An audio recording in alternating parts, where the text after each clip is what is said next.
Hello everyone, আসসালামু আলাইকুম সকলকে। তোমাদের সবাইকে আমাদের আলকেমি ল্যাবের নতুন একটা লেকচারে স্বাগতম। তো ভাই, গতদিন হচ্ছে আমরা আমাদের ইঞ্জিনিয়ারিং কোশ্চেন ব্যাংক সলভের গুণগত রসায়নের প্রথম লেকচারটা করে ফেলছিলাম। আজকে আমরা দেখবো হচ্ছে সেকেন্ড লেকচার, ওকে, ক্লাস 2। তো আজকে আমরা কি পড়বো? আজকে হচ্ছে মেনলি আমরা দ্রাব্যতা থেকে শুরু করে আয়ন শনাক্তকরণ সবগুলো টপিকে হচ্ছে কভার করে ফেলার চেষ্টা করবো। আজকের ক্লাসটা খুবই ইম্পর্টেন্ট, এখান থেকে প্রশ্ন আসার সম্ভাবনা অনেক বেশি। সো আমরা হচ্ছে একটু মনোযোগ দিয়ে দেখার চেষ্টা করি। তো চলো আমরা স্টার্ট করি। তাহলে প্রথমেই আসলে আমাদের দ্রাব্যতা বলতে কি বোঝায়। তো আমরা সংজ্ঞা এবং প্রকারভেদ এত কিছু আমরা দেখবো না, জাস্ট হচ্ছে আমরা কিছু ফর্মুলা দেখে অঙ্ক করবো, ওকে। দ্রাব্যতা কি ছিল? নির্দিষ্ট তাপমাত্রায় প্রতি লিটার দ্রবণে যে পরিমাণ দ্রবীভূত হয়ে সম্পৃক্ত দ্রবণ তৈরি করে। এখান থেকে আমরা কি ফর্মুলা আনছিলাম? যে দ্রাব্যতা বা সলিউবিলিটি ইকুয়াল টু দ্রবের ভর ডিভাইডেড বাই দ্রবণের আয়তন। ভর যদি আমরা গ্রাম এককে নেই তাহলে এককটা আসবে হচ্ছে গ্রাম পার লিটার। আবার আমরা যদি দ্রব্যের পরিমাণটাকে মোল এককে নেই তাহলে আসবে কি? মোল পার লিটার বা মোলার বলা যাইতে পারে, তাই না? তো এগুলো কিন্তু আমরা এগুলো সম্পর্কে পরিচিত আছি, তাই না? আমাদের বইয়ে হাজারি নাকসারের বই কিন্তু এগুলো দেওয়া আছে। যেটা দেওয়া নাই সেটাই আমাদের জন্য বেশি ইম্পর্টেন্ট, এবং সেটা দিয়ে কিন্তু আমাদের অ্যাডমিশনে প্রশ্ন কিন্তু আসতে পারে, ওকে। সেটা কি ছিল? সেটা হচ্ছে আমাদের কবির স্যারের বইয়ে লেখা আছে যে প্রতি 100 গ্রাম দ্রাবকে যে পরিমাণ দ্রবীভূত থাকে। তাহলে এই 1 নাম্বার এবং 2 নাম্বার ফর্মুলায় কিন্তু আমরা দ্রবণের আয়তন নিয়ে চিন্তা করে দেখি। বাট 3 নাম্বার ফর্মুলা আমি কি দেখবো? জাস্ট দ্রাবকের ভর নিয়ে চিন্তা করব, ওকে। এটা হচ্ছে মেনলি পার্থক্য। তাহলে এটার ফর্মুলা কিরকম আসবে?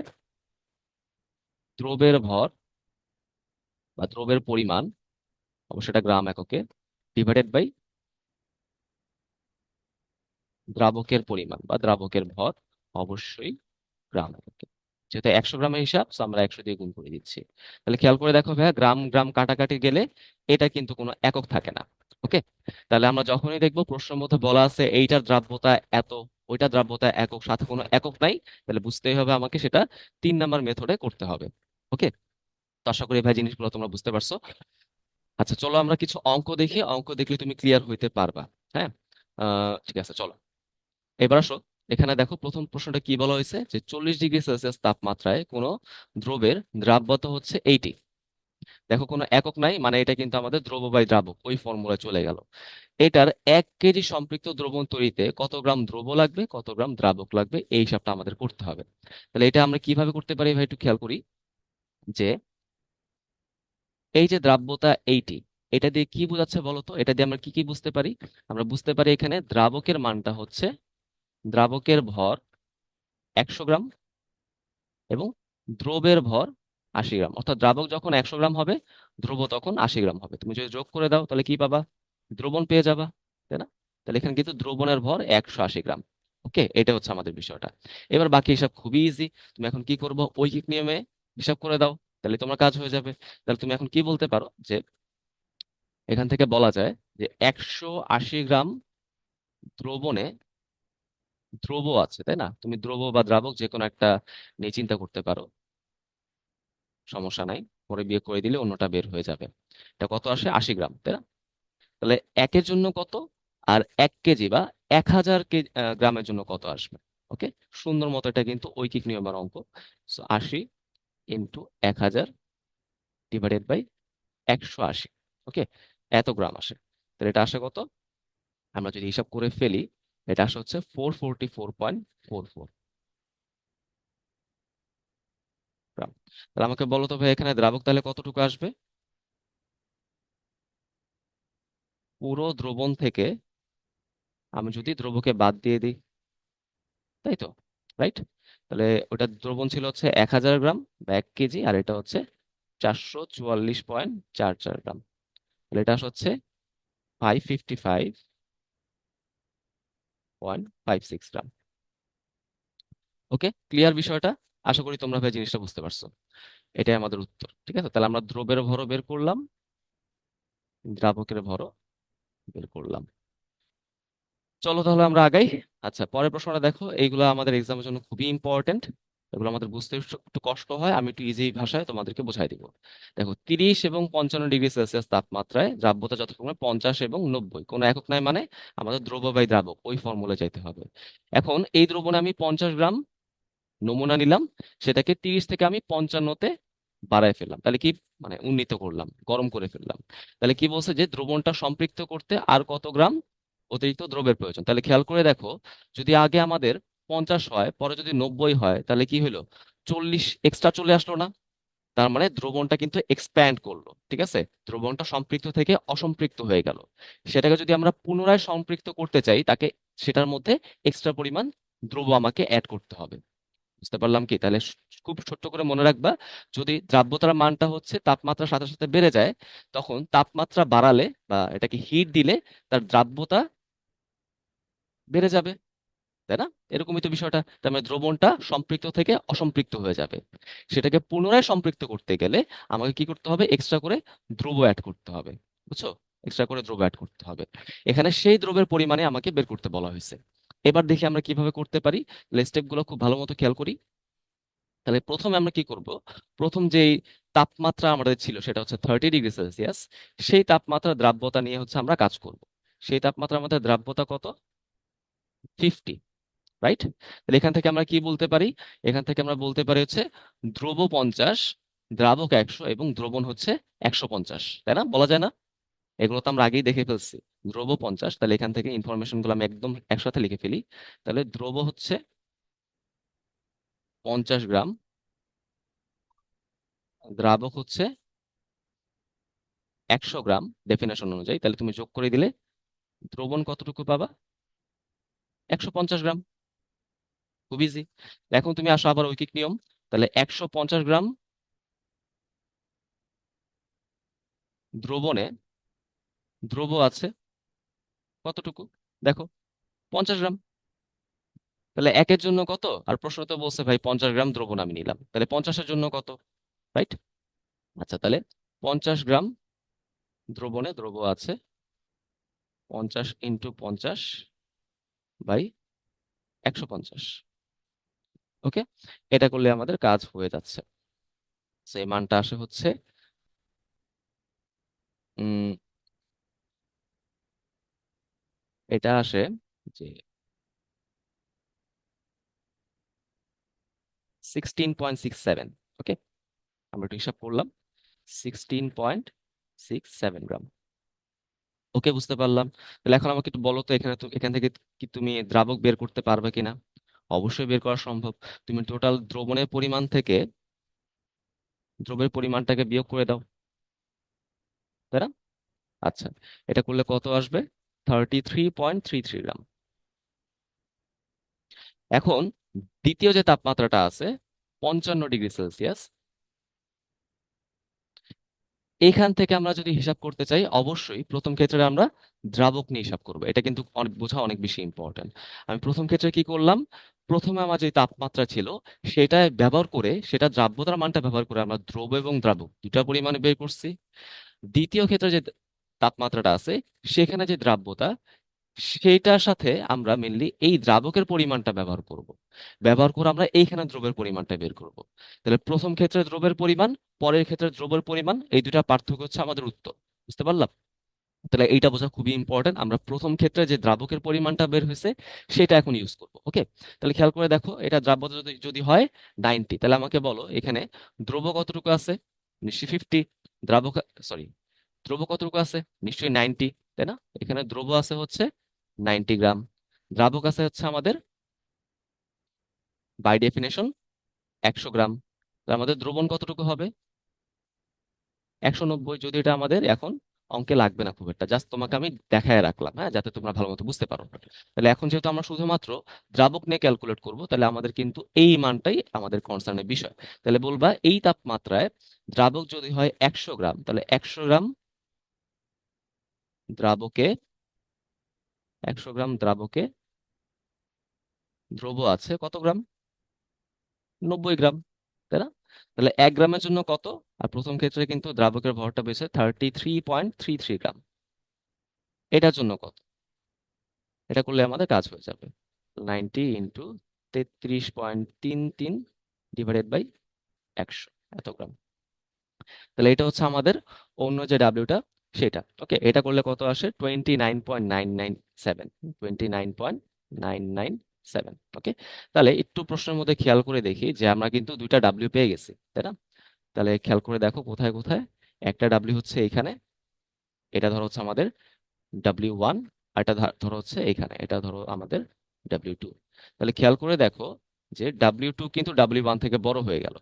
অর্থাৎ আমি যদি ধ্রুবনটাকে সম্পৃক্ত করতে চাই, আমার কিন্তু 16.6 কাজ হবে না, আমাকে এইটা তখন 29.997 নিয়ে যেতে হবে। ঠিক আছে, মানে 16 থেকে আমি 29-এ বাড়াবো, তাহলে সেই বাড়ানোর কাজটাই কিন্তু আমাদের এখানে উত্তর হয়ে যাবে, সেটা আমাদের জানতে চাওয়া হয়েছে। তাহলে এটা কি আসবে? W2 minus W1।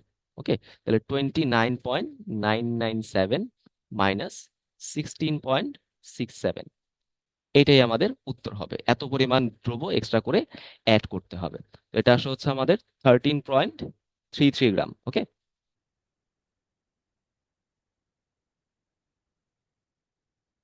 13.33 গ্রাম। ওকে, বুঝতে পারলাম, এটাই আমাদের উত্তর। দেখি এটা কোথায় আছে। Option D. আশা করি ভাইয়া তোমরা জিনিসটা বুঝতে পারছো। আসো ভাইয়া এরকম আরেকটা অঙ্ক করি, তাহলে তোমার জিনিসটা ক্লিয়ার হয়ে যাবে। দেখো প্রশ্নের মধ্যে কি বলা হয়েছে, গ্লুকোজ একটি তাপহারী দ্রব্য, 100 ডিগ্রি সেলসিয়াস তাপমাত্রায় দ্রাব্যতা দেওয়া আছে 45.5, কোনো একক নাই। ওকে, এবং সেটার আপেক্ষিক গুরুত্ব বলা আছে। এই আপেক্ষিক গুরুত্ব নিয়ে যদি একটু আলোচনা করার চেষ্টা করি, যে আপেক্ষিক গুরুত্ব বলতে আসলে কি বোঝায়। এটা দিয়ে বোঝায় যে দুটা ঘনত্বের অনুপাত। ঠিক আছে, তাহলে আপেক্ষিক গুরুত্ব হচ্ছে কোন দ্রবণের আপেক্ষিক গুরুত্ব বলতে সেই দ্রবণের ঘনত্ব এবং পানির ঘনত্বের অনুপাতকে বোঝায়। ওকে, এখন পানির ঘনত্ব কত হয় আমরা কিন্তু জানি ফিজিক্স থেকে, 1000 কেজি পার মিটার কিউব হয়, তাই না? এখন আমরা যদি এটাকে 1000 কেজি পার মিটার কিউবে না রেখে গ্রাম পার সেন্টিমিটার কিউবে কনভার্ট করতে চাই, তাহলে কেজিটা হয়ে যাবে হচ্ছে সুন্দর মতো 1000 গ্রাম, এবং মিটার কিউবটা হয়ে যাবে সুন্দর মতো 10⁶ সেন্টিমিটার কিউব। সেন্টিমিটার কিউব যেই কথা, এমএল কিন্তু একই কথা।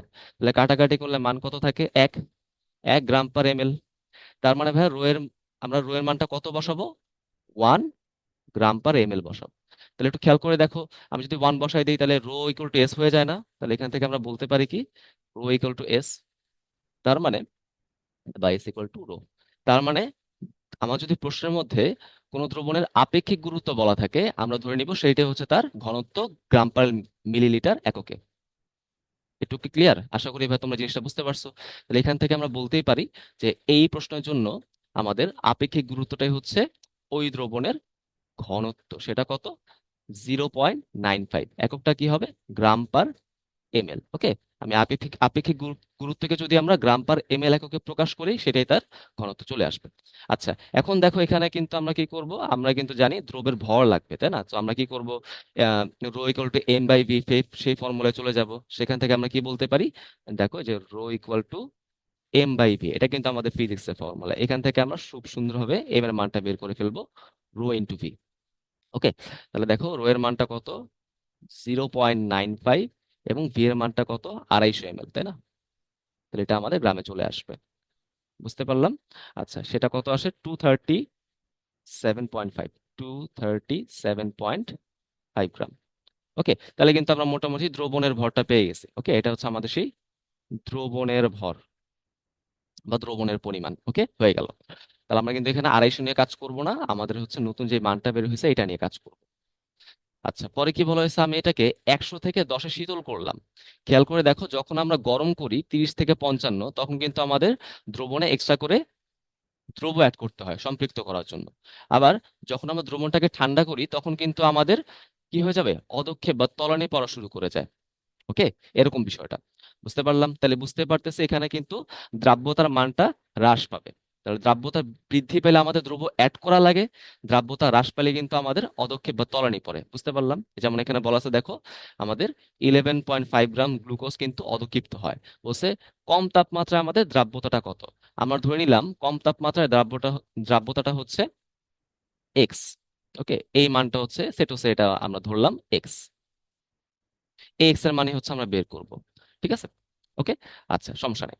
তো এবার আসো, আমরা কিন্তু আবার আগের নিয়মে কিন্তু অঙ্কটা করব। আগে আমরা যেভাবে শিখছিলাম, আমরা এখানে কি করব, প্রথম যে তাপমাত্রাটা গিভেন আছে, দেওয়া আছে, সেটা দিয়ে আমরা কি করব, খুব সুন্দর ভাবে দ্রব্য এবং দ্রাবক বের করব। ওকে, সেটা আমাদের কাজ। তো এখানে আমরা আর আলাদা করে দ্রব্য কত, তারপর দ্রাবক 100 গ্রাম যোগ করে দ্রবণ, সেটা আমরা দেখাচ্ছি না, কারণ এটা আমরা অলরেডি জেনে ফেলছি, তাই না? তাহলে আমরা জাস্ট এখানে একটু এই জিনিসটাই খেয়াল করি যে 100 ডিগ্রি সেলসিয়াস তাপমাত্রায় আমাদের দ্রাব্যতা হচ্ছে 45.5 গ্রাম, তাই না? রাইট। তাহলে এখানে আমাদের দ্রব্য হচ্ছে 45.5, দ্রাবক হচ্ছে 100, তাহলে দ্রবণের ভর কত হবে? 145.5, তাই না? আমি সেটা সরাসরি লিখি, দ্রবণ হবে হচ্ছে দ্রবের ভর দ্রাবকের ভর যোগ করলে চলে আসবে 145.5 গ্রাম। ওকে, তাহলে তুমি এখান থেকে কি বলতে পারো? এখান থেকে তুমি কিন্তু বলতেই পারো যে 145.5 গ্রাম দ্রবণে দ্রব্য আছে কত গ্রাম বলো তো ভাইয়া? কত গ্রাম আছে? এই যে 45.5 গ্রাম, রাইট। তাহলে একে কত, এবং এখানে দ্রবণের ভর হচ্ছে 237.5, এই 237.5 দ্রবণে কত আছে, তাই না? তাহলে আমাদের কাজ হয়ে যাবে 45.5 ইন্টু 237.5 ডিভাইডেড বাই 145.5, এত গ্রাম। তা আমাদের কিন্তু একটা ডাব্লিউ বের হয়ে গেল, ঠিক আছে। আচ্ছা, তাহলে এখানে আসো কত? 74.27 গ্রাম। ওকে, এটা হচ্ছে আমাদের একটা ডাব্লিউ, এটা ধরো আমাদের সেই W1। ওকে, আচ্ছা, এটা আমি পরে দেখতেছি, সমস্যা নেই। তাহলে এখান থেকে এখন আমরা কি করব? আমাদের পরের স্টেপটা ছিল এখান থেকে আমরা সুন্দর মতো দ্রাবকটা বের করে ফেলবো। দ্রাবক কি হবে? দ্রবণের ভর মাইনাস দ্রবের ভর, তাই তো? তাহলে এটা কত আসে? এটা বিয়োগ করলে আসবে হচ্ছে 163.23। ওকে, এখন আমরা এই দ্রাবকটা ব্যবহার করে দ্বিতীয় ক্ষেত্রে যে তাপমাত্রা আছে 10 ডিগ্রি সেলসিয়াস, সেই ক্ষেত্রে আমাদের কত গ্রাম দ্রব্য আসে সেটা আমরা বের করবো। ওকে, তো আমরা হচ্ছে ডান দিকে একটু জায়গা বানাই, দেখো। তার মানে আমরা কিন্তু এখানে কোনো মেথডে কোনো পরিবর্তন করলাম না, আগে আমরা যেই মেথডে কাজ করছি, অঙ্ক করছি, সেই মেথডে আমরা এখানে আগাবো। ওকে, আচ্ছা, তাহলে আসো এবার 10 ডিগ্রি ক্ষেত্রে কি হয়। আমরা কিন্তু ধরছিলাম কি 10 ডিগ্রি সেলসিয়াসে দ্রাব্যতার মানটা কিন্তু আমরা এক্স ধরে নিয়েছিলাম, এই এক্স হচ্ছে আমাদের বের করার এখন টার্গেট, তাই না? তাহলে চিন্তা করতে পারো যে এই এক্স এর ক্ষেত্রে আমাদের দ্রাবকটা কত আছে। এখানে দ্রাবক হচ্ছে নিশ্চয়ই 100 গ্রাম বাই ডেফিনেশন, তাই না? তো তুমি বলতে পারো যে 100 গ্রাম দ্রাবকে দ্রব্য আছে কত গ্রাম? এক্স গ্রাম, তাই তো? তাহলে 1 গ্রামে কত? আর এখানে 163.23 গ্রাম, এত গ্রামে কত? কত আসবে বলো তো দেখি। এটা আসবে হচ্ছে খুব ইজিলি 163.23 এক্স ডিভাইডেড বাই 100, তাই না? তাহলে এবার একটু খেয়াল করে দেখি, তাহলে এত গ্রাম। এবার একটু খেয়াল করে দেখি ভাই, আমাদের কিন্তু দুইটা ডাব্লিউ বের হয়ে গেছে। একটা হচ্ছে এখানে, একটা হচ্ছে এখানে, এটা হচ্ছে আমাদের সেই W1, আর একটা হচ্ছে এখানে, এটা হচ্ছে আমাদের সেই W2। ওকে, এখন তোমার কাছে আমার প্রশ্ন যে ভাই এখানে তো আমরা ডেল ডাব্লিউ বের করবো, তাই না? কত গ্রাম আমাদের অধঃক্ষিপ্ত হলে সেটা বের করব। এখন সেটার জন্য আমি কোনটা থেকে কোনটাকে বিয়োগ করবো বলো তো দেখি? W1 থেকে W2 নাকি W2 থেকে W1? খেয়াল করে দেখো, আমার কিন্তু দ্রবণ থেকে এক্সট্রা করে অদক্ষেপ পড়ে গেল, তাই না? তো ধরো প্রশ্নটা হচ্ছে এরকম যে আগে ছিল হচ্ছে 10, এখন দ্রবণ হয়ে গেছে 4, তাহলে কত গ্রাম অদক্ষিপ্ত হইলো? 6 গ্রাম। তাহলে ডাব্লিউটি কিন্তু অবশ্যই সেটা কি হবে? কম হবে। W1টা কিন্তু আমাদের অবশ্যই বেশি হবে, ঠিক আছে? তাহলে এখানে কিন্তু অবশ্যই W1 গ্রেটার দেন W2 হবে, ঠিক আছে। আগের প্রশ্ন দেখো, আগের প্রশ্ন কিন্তু W2টা বড় ছিল, কারণ আমাকে এক্সট্রা করে আরো দ্রব্য অ্যাড করে দ্রবণটাকে সম্পৃক্ত বানাইতে হইতো, তাই না? রাইট। তাহলে দ্রবণ আগে থাকা দ্রব্য, নতুন করে অ্যাড করা দ্রব্য, তাহলে নিশ্চয়ই আমাদের পরে যে দ্রব্যের পরিমাণ W2 সেটা বড় হয়ে যাবে আগের অঙ্কের ক্ষেত্রে। বাট এই অঙ্কে কি হচ্ছে, আমাদের আগে ছিল W1, ধরো সেটা 10, এখন সেটা সেখান থেকে কিছু পরিমাণ অদক্ষেপ আকারে পড়ে গেল, দ্রবণ থেকে সরে গেল। তাহলে নিশ্চয়ই W2 এর মানটা কি আসবে? 10 থেকে কম আসবে, তাই না? এই জন্য W2 কিন্তু W1 থেকে ছোট। আশা করি ভাই তোমরা এটা বুঝতে পারছো। তাহলে আমি আরেকবার একটু সামারি করে দিই। যদি আমাদের ধ্রুব অ্যাড করতে হয় সেই ক্ষেত্রে W2 বড়, যদি আমাদের অদক্ষিপ্ত হয় বা তলানি জমে সেই ক্ষেত্রে আমাদের W1 বড়। তাহলে তুমি এখানে প্রশ্ন মতে কি বলতে পারো? প্রশ্ন মতে কিন্তু বলতে পারো যে ডেল ডাব্লিউ এটা হচ্ছে মেনলি W1 মাইনাস W2। এখন ডেল ডাব্লিউ এর মানটা কিন্তু বলা আছে সেটা কত?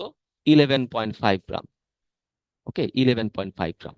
তাহলে এটা যদি তুমি এখন বসায় দাও, বসায় এক্স এর মানটা বের করবা, তাহলে আমাদের উত্তর হয়ে যাবে 11.5 equal to 74.27 minus 163.23 divided by 100। বুঝতে পারলাম কি, এইটা হচ্ছে আমাদের সেই ইকুয়েশন। এটা সলভ করলে কিন্তু আমাদের এক্স এর মান বের হয়ে যাবে। এক্স এর মান আসা হচ্ছে 38.43। ওকে, এটাই হচ্ছে আমাদের উত্তর। আশা করি তোমরা এই ইকুয়েশনটা এখন সলভ করতেই পারবা। ইকুয়েশনে দেখো এখানে হচ্ছে মেনলি এই যে এক্স, এই এক্স এর মানটা আমাদের কি করতে হবে, সলভ করে বের করতে হবে, মানে এটা হচ্ছে এই রাশিটা আর কি। তাহলে বুঝতে পারলাম আশা করি ভাই, অঙ্কটা খুব ইজি কিন্তু, হ্যাঁ, জাস্ট আমাদের একটু বুঝে বুঝে আগাইতে হবে। আচ্ছা, তো চলো আমরা আগাই। এরপর দেখো পরের টপিক, সেটা কি, সেটা হচ্ছে দ্রাব্যতা গুণফল, আয়নিক গুণফল এবং সমায়ন প্রভাব। সো দ্রাব্যতা গুণফল কি ছিল বলো তো ভাইয়া? সেটা ছিল নির্দিষ্ট তাপমাত্রায় যদি কোনো সম্পৃক্ত দ্রবণের যেসব আয়নগুলো তৈরি হয়, সেই আয়নগুলোর ঘাতসহ গুণফল, তাই না? আর আয়নিক গুণফল কি ছিল? এখানে যে কোনো ঘনমাত্রা নিব, যে কোনো ঘনমাত্রা দ্রবণে যে আয়নগুলো তৈরি হয় তাদের ঘাতসহ গুণফল, সেটা হচ্ছে আমাদের কেআইপি। ওকে, তাহলে কেএসপি এবং কেআইপি পার্থক্য কি? কেএসপি হচ্ছে মেনলি সম্পৃক্ত দ্রবণের ক্ষেত্রে হিসাব করা হয়, কেআইপি হচ্ছে আদার্স যে কোনো দ্রবণের ক্ষেত্রে আমরা হিসাব করব। তাহলে মনে রাখতে হবে, যদি কেএসপির মানটা, আচ্ছা কেআইপি দিয়েই বলি, যদি কেআইপির মানটা কেএসপি থেকে ছোট আসে, তাহলে সেটা দিয়ে কি বোঝায়? সেটা দিয়ে বোঝা হচ্ছে অসম্পৃক্ত দ্রবণ। আরো দ্রব্য আমাকে অ্যাড করে কেএসপি তে পৌঁছাইতে হবে। যদি কেআইপির মানটা কেএসপির সমান চলে আসে, সেটা কি বোঝাবে? সম্পৃক্ত দ্রবণ, তাই না? মানে যতটুকু আটতে পারে, যতটুকু দ্রবণ আমি প্রবেশ করাইতে পারি, মিশাইতে পারি, ততটুকু দ্রবণই সেখানে আছে। আর যদি কেআইপির মানটা কেএসপি থেকে বড় চলে আসে, তখন এটা কি হবে? অতিপৃক্ত দ্রবণ হয়ে যাবে। এবং আমরা জানি যে অতিপৃক্ত দ্রবণে কিন্তু আলটিমেটলি অদক্ষেপ পড়বে, তাই না? অদক্ষেপ পড়বে, রাইট? এইগুলো, এই কথাগুলো কিন্তু আমরা অলরেডি জানি, জাস্ট তোমাকে একটু রিভাইজ করাই দিলাম। এবার আমরা কেএসপি কেআইপি কিভাবে বের করি সেটাও কিন্তু আমরা ইন্টারমিডিয়েটে শিখছি। এখানে সেম কাজই আমাদের করতে হবে, কোনো পার্থক্য কিন্তু এখানে নাই। এবং এখানে যে সমায়ন প্রভাবটা আছে, সেটা হচ্ছে আমরা একটা অঙ্কের মাধ্যমে তোমাদেরকে বুঝাই দেওয়ার চেষ্টা করব। তো চলো আমরা আগাই। দেখো এখানে একটা প্রশ্ন আছে কি, যে দ্রবণে আয়নগুলোর ঘনমাত্রার গুণফল, হুম, দ্রবণে যে আয়নগুলো থাকে তাদের ঘনমাত্রার গুণফল কি আসবে? কেআইপি আসবে, তাই তো? এখন সেটা যদি দ্রাব্যতা গুণফলের সমান হয়, দ্রবণটা কি হবে? অবশ্যই সম্পৃক্ত হবে। আমরা কিন্তু এগুলো অলরেডি এখানে দেখো আলোচনা করে ফেলছি, তাই না? আচ্ছা, যদি সেটা গুণফলে কম হয়, তাহলে সেটা অবশ্যই অসম্পৃক্ত হবে। আর গুণফলে বেশি হলে সেটা অবশ্যই অতিপৃক্ত হবে, এবং অতিপৃক্ত দ্রবণে কিন্তু আমরা অদক্ষেপ পাই। বেশি হলে কিন্তু সেটা কি হবে না? অসম্পৃক্ত হবে না, অদক্ষিপ্ত হবে, তাই তো? আচ্ছা, তাহলে উত্তর কি হলো? 1, 2 ও 3, তাহলে উত্তর হচ্ছে অপশন 4। ওকে, তো আগাই আমরা। দেখো এখানে কি বলা হয়েছে, এটা দিয়ে কিন্তু আমরা জাস্ট আমাদের যে ইন্টারমিডিয়েটের জ্ঞান সেটা একটু রিভিশন করার চেষ্টা করবো, সেটা একটু ঝালাই করে নেওয়ার চেষ্টা করবো। কি বলা হয়েছে? অ্যালুমিনিয়াম হাইড্রোক্সাইডের দ্রাব্যতা গুণফলের মান দেওয়া আছে, এটা দ্রাব্যতা কত হবে সেটা বের করতে বলছে। খুব ভালো। তাহলে দেখো অ্যালুমিনিয়াম হাইড্রোক্সাইড, এটাকে যদি আমি ভাঙি, তাহলে কি পাবো? অ্যালুমিনিয়াম ক্যাটায়ন পাবো এবং 3টা হাইড্রোক্সিল আয়ন পাবো। চিন্তা করলাম এই অ্যালুমিনিয়াম হাইড্রোক্সাইডের দ্রাব্যতা হচ্ছে এস, তাহলে অ্যালুমিনিয়ামের ঘনমাত্রা কত হবে? এস, তাই না? দেখো সামনে এক এক, এখানে তো সামনে 3, তাহলে 3 গুণ হলে 3s। এখন তাহলে আমাদের কেএসপিটা কত আসবে?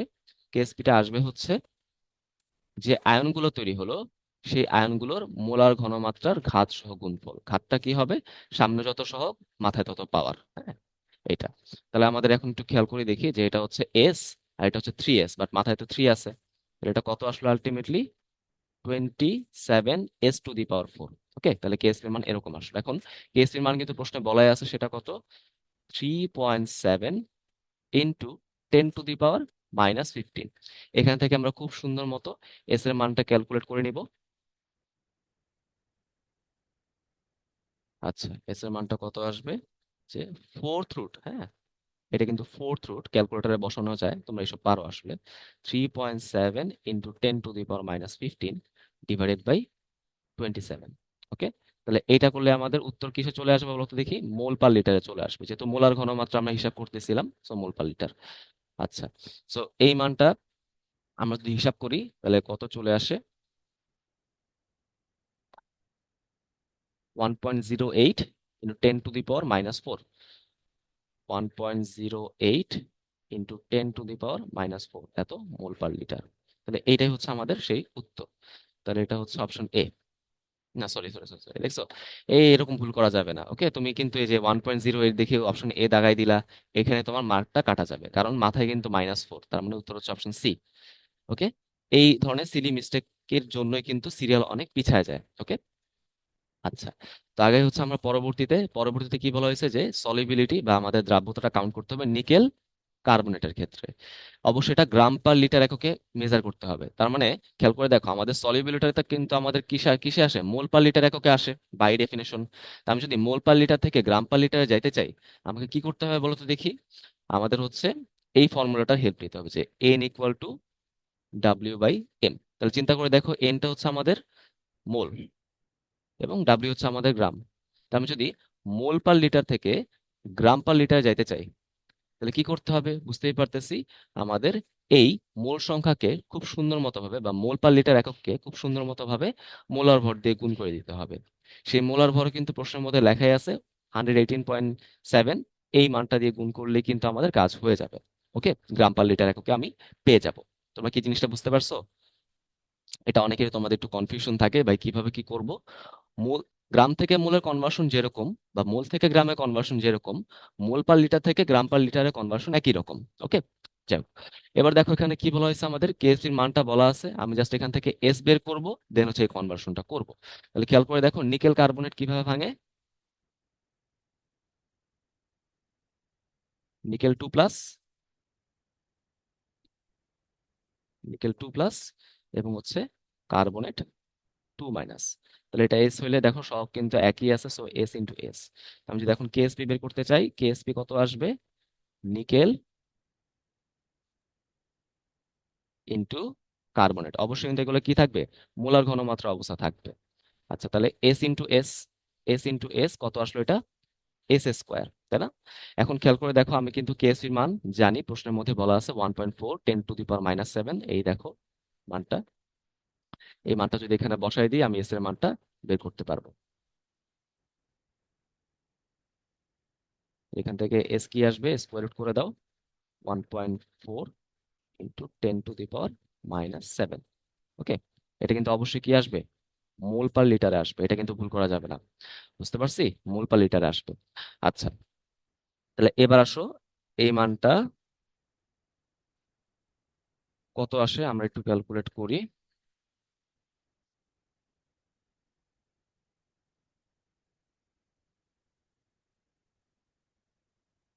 স্কোয়ার রুট অফ,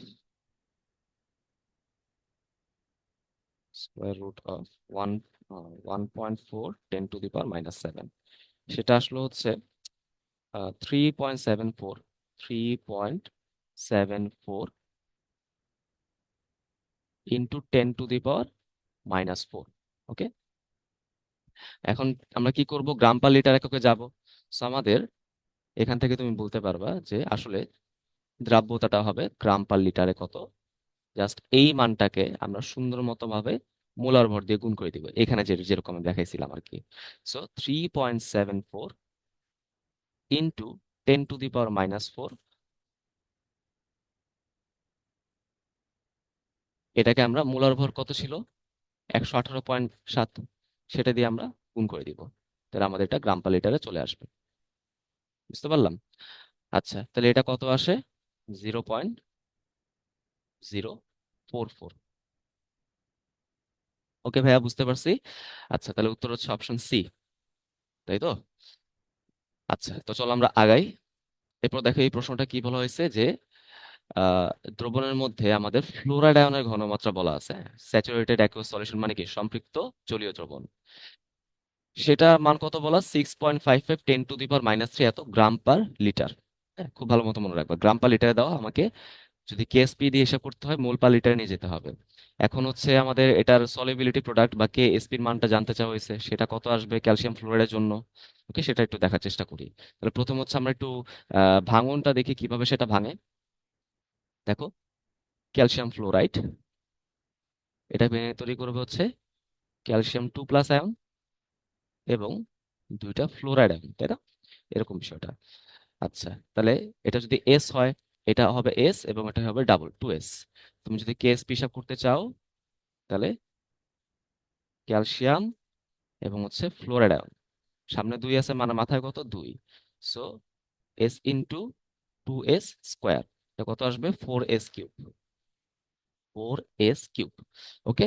আচ্ছা, এখন এস এর মান বসাই দিলে এখানে কাজ হয়ে যাচ্ছে, তাই না? বাট একটু খেয়াল করে দেখি, এখানে কিন্তু এস এর মানটা দেওয়া নেই। কি দেওয়া আছে? ফ্লোরাইড আয়নের ঘনমাত্রা। ফ্লোরাইড আয়নের ঘনমাত্রা, এখন তুমি আমাকে বলো যে ভাই ফ্লোরাইড আয়নের ঘনমাত্রা কি আমাদের এস এর মান? উত্তর হচ্ছে না। কেন? কারণ আমরা এখানে দেখলাম এই যে ফ্লোরাইড আয়নের ঘনমাত্রা সেটা হচ্ছে 2s। তার মানে এখানে যে 6.55 × 10⁻³ যে মানটা দেওয়া আছে, সেটা কিন্তু আসলে 2s এর মান। রাইট? বুঝতে পারলাম, এত গ্রাম পার লিটার। তো এখান থেকে আমরা কি করব? এখান থেকে সুন্দর মতো আমরা এস এর মানটা বের করে দেন আমরা ইকুয়েশনে বসাবো। বুঝতে পারলাম। আচ্ছা, তাহলে এখান থেকে যদি আমরা একটু চিন্তা করি যে প্রশ্ন মতে 2s = 6.55 × 10⁻³ ওকে, বুঝতে পারলাম। এখন এটার সাথে আমি কি করে দিব, যেহেতু এটা গ্রাম পার লিটার, গ্রাম পার লিটার থেকে মোল পার লিটারে যাওয়ার জন্য কি করতে হবে? আমাদের গ্রামের মানটাকে জাস্ট মোলার ভর দিয়ে ভাগ করে দিতে হবে, তাই না? গ্রামের মানটাকে মোলার ভর দিয়ে আমি কি করব? ভাগ করে দিব। আচ্ছা, ঠিক আছে। তাহলে এখন আমি কি করব আসলে? মোলার ভর দিয়ে ভাগ করতে হবে, তাই না? সেটাই তো বললাম। একটু খেয়াল করে দেখো, এই মানটা কিন্তু অবশ্যই ফ্লোরাইড আয়নের জন্য। তাহলে ফ্লোরাইড আয়নের জন্য ভরটা কত হয়? 19। এখানে কিন্তু আমাদের 40-র কোনো কাজ নাই, আমরা কাজ করব 19 দিয়ে। বুঝতে পারছো? কারণ আমাদের এই পরিমাণটা নিশ্চয়ই ফ্লোরাইড আয়নের জন্য বলা, এটা কি ক্যালসিয়াম ফ্লোরাইডের জন্য বলা? না, এটা কিন্তু ফ্লোরাইড আয়নের জন্য বলা। সো আমি কিন্তু অবশ্যই এখানে 19 দিয়ে ভাগ করব, তাহলে কিন্তু মানটা কি আসবে? মোল পার লিটারে কিন্তু মানটা আসবে। সেখান থেকে আমি কি করব? এস এর মানটা বের করে নিব, তাহলে আমাদের কাজ হয়ে যাচ্ছে। তাহলে এস এর মানটা কত আসে দেখি। এটা আসবে হচ্ছে 6.55 × 10⁻³ ডিভাইডেড বাই, অবশ্যই 2কে ওই পাশে নিয়ে যাবা। ঠিক আছে, তাহলে 2 × 19, এটা আসে হচ্ছে আমাদের 1.723, 1.723 × 10⁻⁴ এত মোল পার লিটার। মোল পার লিটার, ওকে, এত মোল পার লিটার। আচ্ছা, তাহলে এই মানটি একটু বসাই দিই, তাহলে আমাদের উত্তর চলে আসতেছে 4 × 1.723 × 10⁻⁴ এত কিউব। ওকে। আচ্ছা, তাহলে আর কিন্তু আমাদের কেএসপি চলে আসবে। মনে রাখবে যে কেএসপি কিন্তু কখনোই আমরা ঘনমাত্রাগুলোকে গ্রাম পার লিটারে সরাসরি বসাইতে পারি না, অবশ্যই সেটাকে মোল পার লিটারে বসাইতে হবে। ওকে, তাহলে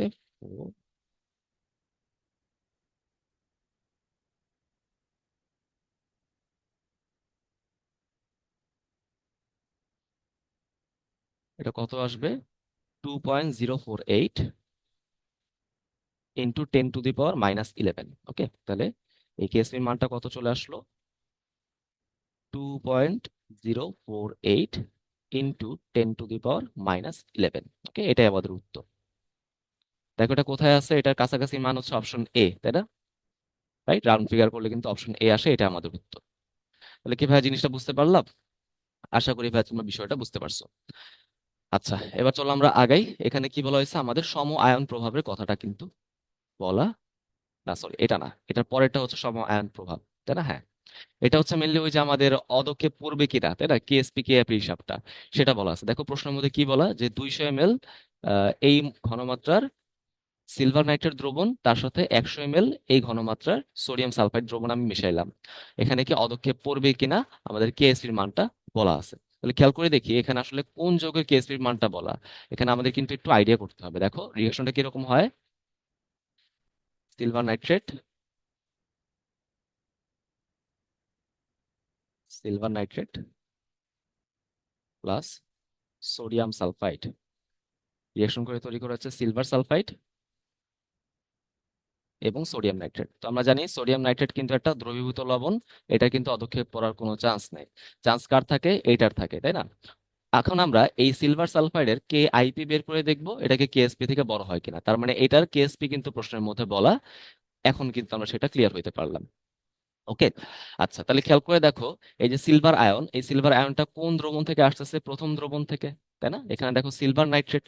এখন এইটার ইনফরমেশনে মেনলি আমরা ইউজ করব। আমরা কি চিন্তা করি এখানে, কিন্তু ওই যে আমাদের যে সূত্রটা ছিল V1S1 = V2S2, সেটা আমরা অ্যাপ্লাই করি, তাই না? সেটা দিয়ে আমরা S2 এর মানটা বের করব। তাহলে S2 কি আসবে? V1 × S1 divided by V2, তাই না? V1টা কত? 200 ml। S1টা কত? 1.3 ইন্টু 10⁻³ ডিভাইডেড বাই V2, মানে যোগ করার পর যা হলো 200 + 100 হচ্ছে 300, রাইট? এত মোলার আসে বা মোল পার লিটার আসে। ঠিক আছে, তাহলে এই মানটা আমরা যদি একটু ক্যালকুলেট করি, 200 ইন্টু ডিভাইডেড বাই 300, এটা আসে হচ্ছে আমাদের 8.67 ইন্টু 10⁻⁻⁴, এত মোলার। তাহলে বুঝতে পারলাম একই রকম ভাবে আমরা কি করব, একই রকম ভাবে আমরা হচ্ছে এখানে অপর যে আয়নটা আছে সালফাইড, সেই সালফাইডের জন্য পরদ্রবণ থেকে একই রকম ভাবে ইনফরমেশন গ্যাদার করব। ওকে, তাহলে আমরা চিন্তা করে দেখি এখানে সালফাইডের জন্য কি আসবে। সালফাইডের জন্য আসবে হচ্ছে, যদি এটাকে S4 চিন্তা করি, তাহলে কি আসবে? B3S3 divided by B4। B4, হ্যাঁ। তাহলে B3 কত? ওর নিজের যে আয়তন সেটা হচ্ছে দেখো 100 ml, সো B3 হচ্ছে 100। S3 কত? ওর ঘনমাত্রা 4.5 ইন্টু 10⁻⁻⁵, রাইট? এবং ওর আয়তন 200 + 100 মেশানোর পর হয়ে গেল 300। তাহলে এটা হচ্ছে ওর ঘনমাত্রা। সেই মানটা কত হয় আমি একটু দেখি, যে 4.5 10⁻⁵, আচ্ছা এটা হয় হচ্ছে 1.5 ইন্টু 10⁻⁻⁵, এত মোলার, রাইট? আচ্ছা, এখন আমরা কি করব, সুন্দর মতো কেআইপি হিসাবটা করব, দেখি কেআইপি কত আসে। কেআইপির জন্য কি আসবে দেখো, সিলভার আয়ন এবং হচ্ছে সালফাইড আয়ন। এভাবে করলে কি হবে? উত্তর হচ্ছে না, কারণ আমরা কিন্তু পাওয়ার বসায় নেই। এখন দেখি তো, এই যে সিলভার সালফাইড, এটা কিভাবে হচ্ছে বিয়োজিত অবস্থায় থাকে? দুটা সিলভার ক্যাটায়ন এবং একটা হচ্ছে সালফাইড আয়ন, তার মানে সিলভারের মাথায় কিন্তু একটা স্কোয়ার বসবে। বুঝতে পারলাম। আচ্ছা, তাহলে আমরা মানগুলো বসাই। 8.67 ইন্টু 10⁻⁻⁴, এটাকে আমরা স্কোয়ার করব, সাথে আমরা সালফাইড আয়নের যে ঘনমাত্রা বের হলো সেটাকে আমি বসাই দিব, 1.5 ইন্টু 10⁻⁵। ওকে, তাহলে এই মানটা আমরা হিসাব করি। এই মানটা হিসাব করলে আমাদের যেটা আসে সেটা হলো 1.126 ইন্টু 10⁻⁻11। বুঝতে পারছো? এই মানটা কিন্তু অবশ্যই আমাদের কেএসপির মান থেকে বড়, কারণ দেখো কেএসপির মাথায় কিন্তু পাওয়ার কত আছে? -49। সেখান থেকে তো -11 অবশ্যই বড়, তাই না? বুঝতে পারলাম। তাহলে এই হচ্ছে আমাদের পুরো অঙ্কটা। জাস্ট টু ভেরিফাই, আমি একটু ক্যালকুলেট করে দেখি। 8.67, আচ্ছা,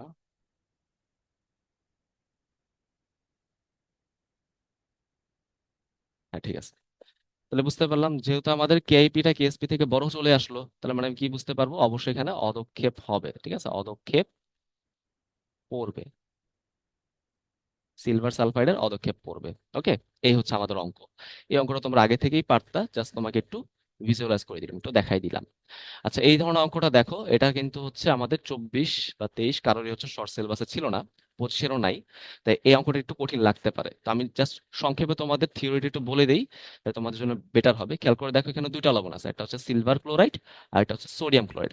এখন তুমি আমাকে বলো তো, এই দুইটার মধ্যে মৃদু তড়িৎ বিশ্লেষ্য কোনটা আর তীব্র তড়িৎ বিশ্লেষ্য কোনটা? এটা আমরা সবাই জানি যে ভাই, এখানে সিলভার ক্লোরাইডটাই হচ্ছে মৃদু তড়িৎ বিশ্লেষ্য, রাইট? এটা হচ্ছে সিলভার ক্যাটায়ন তৈরি করে আর হচ্ছে ক্লোরাইড আয়ন তৈরি করে। এবং সোডিয়াম ক্লোরাইড টেবিল সল্ট, এটা কিন্তু আমাদের তীব্র তড়িৎ বিশ্লেষ্য, সম্পূর্ণরূপে এটা কিন্তু বিয়োজিত অবস্থায় থাকে, রাইট? এখন তাও কিন্তু আমাদের অনেকেই এটার মধ্যে কনফিউশন লাগে, ভাই আপনি তো বলতে পারলেন, হ্যাঁ আমি তো হয়তো বলতে পারলাম যে এটা কোনটা তীব্র কোনটা মৃদু, আমার হচ্ছে এটা প্র্যাকটিস করা আছে। বাট ধরো হচ্ছে তোমার প্র্যাকটিস করা নাই, বা ধরো হচ্ছে এরকম র্যান্ডম কিছু লবণ দিয়ে বললো কোনটা তীব্র কোনটা মৃদু, তুমি তখন কি করবা? খুব চালাকি একটা আমাদের অ্যাপ্লাই করতে হবে। দেখো, যার কেএসপির মানটা দেওয়া থাকবে, মনে রাখতে হবে সেই হচ্ছে দুর্বল। ওকে, যার কেএসপি দেওয়া থাকবে সেই দুর্বল, এইটা আমরা একটু মনে রাখবো। যেহেতু আমাদের সিলভার ক্লোরাইডের কেএসপি দেওয়া, তাহলে আমি মনে রাখবো সিলভার ক্লোরাইড হচ্ছে দুর্বল। সোডিয়াম ক্লোরাইডের দেওয়া নাই, তাহলে সোডিয়াম ক্লোরাইড তীব্র, একটু মনে রাখলেই চলবে। আচ্ছা, এখন আমাকে একটু বলো তো ভাইয়া, এখানে লা শাতেলিয়রের নীতি, হ্যাঁ, লা শাতেলিয়রের নীতি কোথায় প্রযোজ্য হবে? একমুখী নাকি উভমুখী বিক্রিয়া? নিশ্চয়ই উভমুখী বিক্রিয়া প্রযোজ্য হয়। একটু খেয়াল করে দেখো, যখনই আমি সিলভার ক্লোরাইডের মধ্যে সোডিয়াম ক্লোরাইড অ্যাড করলাম, তাহলে কি হলো? আমি ওই উভমুখী বিক্রিয়ায় উৎপাদের ঘনমাত্রা বাড়াই ফেললাম না? ক্লোরাইড আয়নের ঘনমাত্রা বেড়ে গেল। তাহলে এখন আমাকে বলো, যদি উৎপাদের ঘনমাত্রা বেড়ে যায়, তাহলে লা শাতেলিয়রের নীতি অনুযায়ী সাম্যাবস্থা কোন দিকে যায়? নিশ্চয়ই বাম দিকে যায়, তাই না? এটা আমাদের একাডেমিক পড়া। তাহলে সাম্যাবস্থা অবশ্যই আমাদের কোন দিকে যাবে? বাম দিকে যাবে, রাইট? তবে সাম্যাবস্থা বাম দিকে যাওয়া মানে কি? পশ্চাৎমুখী বিক্রিয়া বাড়া, মনে রাখতে হবে। সম্মুখমুখী বিক্রিয়া বৃদ্ধি পাওয়া মানে দ্রাব্যতা বৃদ্ধি পায়, পশ্চাৎমুখী বিক্রিয়া বৃদ্ধি পাওয়া মানে দ্রাব্যতা হ্রাস পায়। তার মানে এখানে কি হবে, যেহেতু আমাদের ব্যাকওয়ার্ড রিয়াকশনটা বেড়ে গেল, তাহলে এখানে কি হলো, আমি সিদ্ধান্তগুলো লিখি, সাম্যাবস্থা কোথায় গেল? বামে যায়। সাম্যাবস্থা বামে গেলে কি হবে আমাদের? পশ্চাৎমুখী বিক্রিয়া বা ব্যাকওয়ার্ড রিয়াকশন, এটা হচ্ছে বৃদ্ধি পাবে। তো পশ্চাৎমুখী বিক্রিয়া বৃদ্ধি পাওয়া মানে কি আমাদের কি হবে? দ্রাব্যতা হ্রাস পেয়ে যাবে। ধরলাম এই নতুন দ্রাব্যতার মানটা হচ্ছে লেটস সে এস প্রাইম, আমি ধরতেই পারি, তাই না? আমি সেই এস প্রাইমের মানটা বের করব। ঠিক আছে, তার মানে আমরা যদি এখানে নর্মালি কেএসপি থেকে নর্মালি যে এসটা বের হয় সেটা যদি বের করে বলি এটাই উত্তর, তাহলে কিন্তু হচ্ছে না। কারণ কি, এখানে কিন্তু এইটার প্রভাব থাকবে। খেয়াল করে দেখো, দুইটা আয়ন থেকে একটা কমন আয়ন আসে, তাই এই কমন আয়নকে আমরা কি বলতে পারি? সম আয়ন। তো সম আয়নের কারণে মৃদু তড়িৎ বিশ্লেষ্যের দ্রবণের দ্রাব্যতার এই হ্রাস পাওয়ার ঘটনাকে আমরা কি বলি? সমায়ন প্রভাব বলি। বুঝতে পারলাম? আচ্ছা, এবার একটু চিন্তা করে দেখি এখানে অঙ্কটা এখন আমরা কিভাবে করতে পারি। ধরো সিলভার ক্লোরাইড দ্রাব্যতা হচ্ছে এস, তাহলে সিলভার আয়ন হচ্ছে এস, ক্লোরাইড ক্লোরাইড আয়ন হচ্ছে এস। কিন্তু আমরা কি দেখলাম, সমায়নের প্রভাবে এখানে আমরা আরো এক্সট্রা করে ক্লোরাইড আয়ন অ্যাড করে দিলাম। সেই ক্লোরাইড আয়নের ঘনমাত্রা কত? 0.1 মোলার, তাই না?